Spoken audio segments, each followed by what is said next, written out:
প্রথমে আপনাকে একটা চুলায়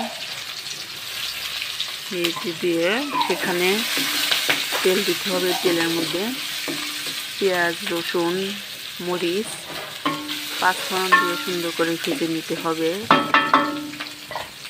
এগুলো ভাজতে ভাজতে এক পর্যায়ে ডিপ কালার হয়ে আসবে। দেখেন, হাঁড়িতে এইভাবে দিয়ে তারপর আস্তে আস্তে নাড়তে হবে এবং এর মধ্যে হলুদের গুঁড়া, লবণ দিয়ে সুন্দর করে নাড়তে হবে।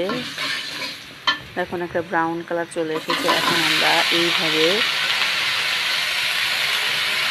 ভাজি করার জন্য আলু, গাজর,